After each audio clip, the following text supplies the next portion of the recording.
Hello, everyone, and welcome. Today, we're going on a journey, a fascinating exploration through time and thought. We're diving into something we all chase, something we all want, happiness. But what is it, really? And, more importantly, how has our understanding of it changed over the centuries? The idea of happiness isn't some fixed, unchanging thing. It's a moving target, shaped by culture, philosophy, religion, and even just plain old circumstance. We'll start way back in ancient times and work our way to the present day, looking at different perspectives along the way. I hope this journey inspires you and maybe even makes you think about your own pursuit of happiness in a new light. If you enjoy learning about this kind of historical evolution of ideas, be sure to like and subscribe for more content. Let's kick things off in ancient Greece. For the Greeks, happiness wasn't just about feeling good, it was about something much deeper, eudaimonia. It's a tricky word to translate, but it roughly means flourishing or living well.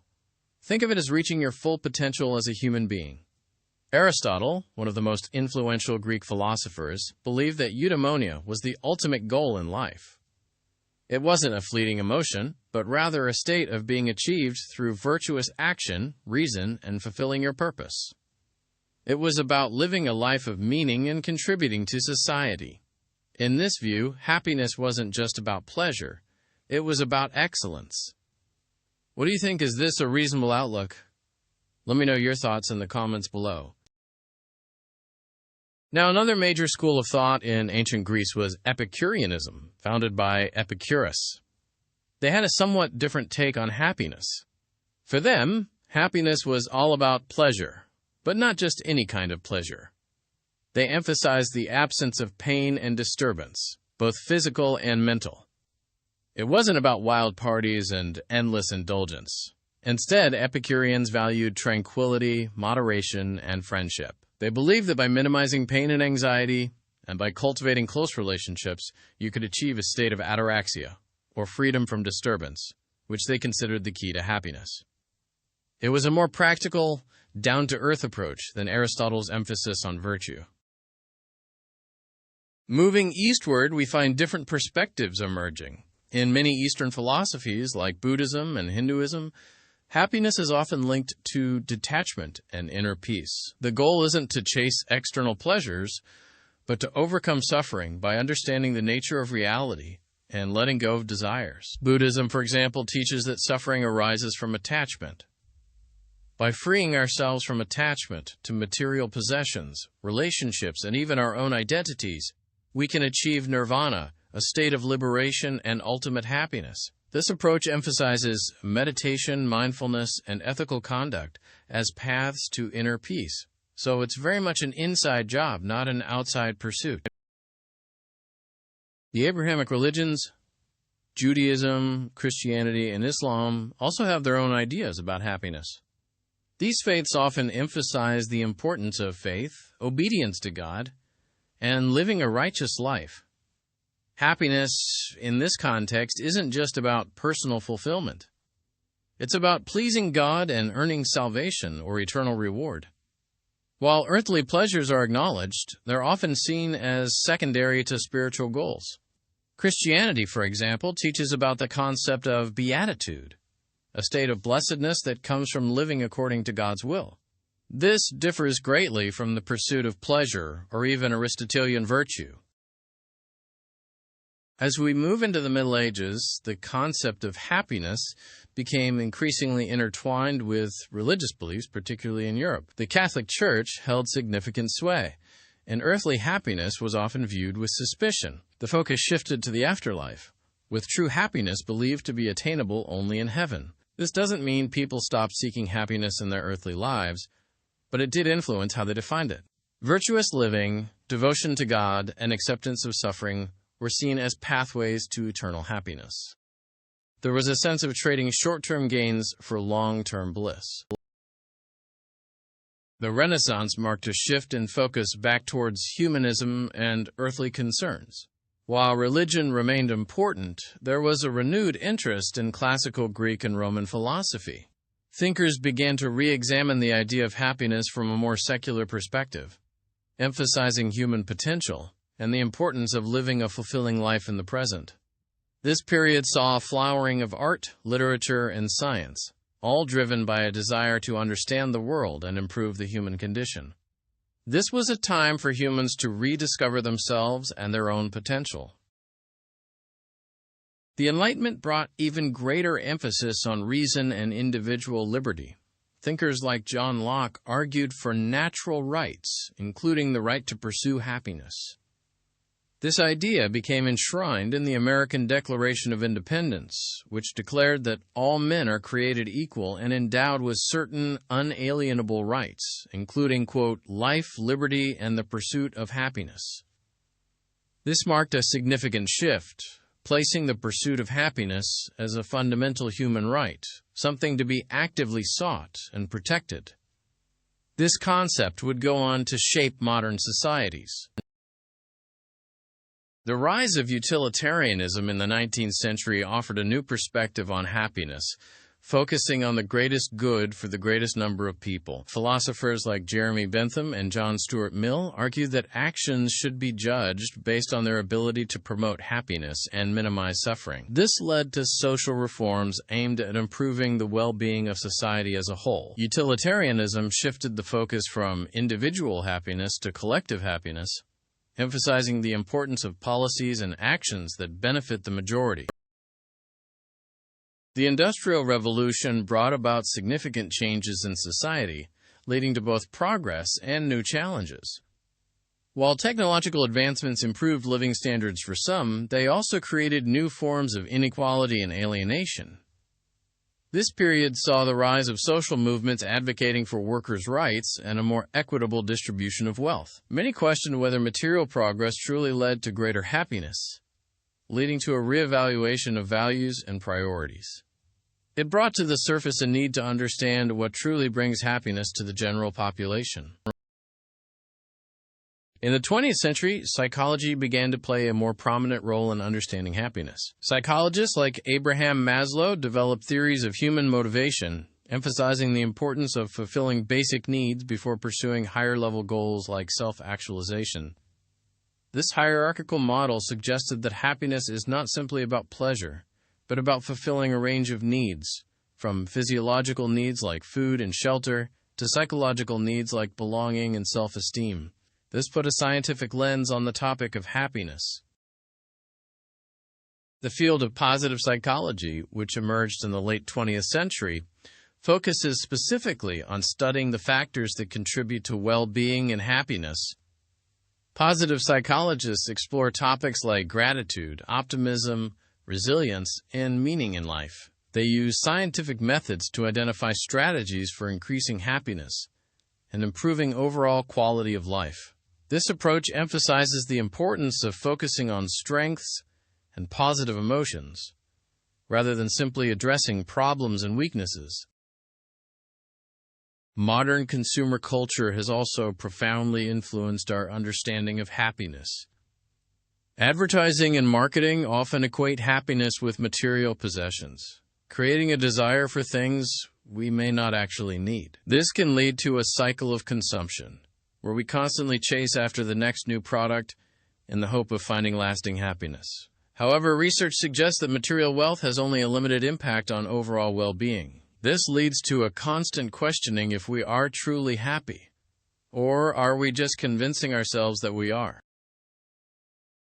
The rise of social media has further complicated our relationship with happiness. While social media can connect us with others and provide a sense of community, it can also lead to social comparison and feelings of inadequacy. Seeing curated images of other people's perfect lives can make us feel insecure about our own, leading to decreased happiness and self-esteem. It's important to use social media wisely and to remember that what we see online is often not an accurate representation of reality. Today, there's a growing awareness of the importance of mental health and well-being. Many people are seeking out therapy, mindfulness practices, and other strategies for improving their mental and emotional health. There's also a growing emphasis on work-life balance and the importance of taking care of ourselves. This represents a shift away from purely materialistic pursuits of happiness towards a more holistic approach that prioritizes inner well-being. It's also becoming more destigmatized to admit needing help. The concept of flow, popularized by psychologist Mihaly Csikszentmihalyi, offers another perspective on happiness. Flow is a state of deep immersion and enjoyment that occurs when we're fully engaged in a challenging activity that matches our skills. It's a feeling of being in the zone, where time seems to disappear and we're completely absorbed in what we're doing. This suggests that happiness can be found in pursuing activities that are both challenging and meaningful. Gratitude is another key factor in happiness. Research consistently shows that expressing gratitude can lead to increased happiness and well-being. Taking time to appreciate the good things in our lives, whether big or small, can shift our focus away from what we lack and towards what we have. Simple practices like keeping a gratitude journal or expressing appreciation to others can have a significant impact on our overall happiness. Altruism, or helping others, is also strongly linked to happiness. Studies show that people who volunteer or donate to charity tend to be happier than those who don't. Helping others gives us a sense of purpose and connection, and it can also make us feel grateful for what we have. It's a win-win situation. We benefit others, and we benefit ourselves. This suggests that happiness is not just about individual fulfillment, but about contributing to the well-being of others. Meaning and purpose are essential components of happiness. Many people find that having a sense of purpose in life, whether it's through their work, their relationships, or their hobbies, contributes significantly to their overall well-being. When we feel that our lives have meaning, we're more likely to experience happiness and fulfillment. It might be raising children, creating art, building a business, or fighting for a cause you believe in. Resilience, the ability to bounce back from adversity, is crucial for maintaining happiness in the face of life's inevitable challenges. Life is full of ups and downs, and it's impossible to avoid experiencing setbacks and disappointments. However, resilient people are able to cope with stress, learn from their mistakes, and move forward with a positive attitude. Developing resilience can help us navigate difficult times and maintain a sense of hope and optimism. If you're enjoying this exploration of happiness, please click that like button. Relationships play a vital role in our happiness. Strong social connections and supportive relationships are essential for our well-being. Humans are social creatures, and we thrive on connection and belonging.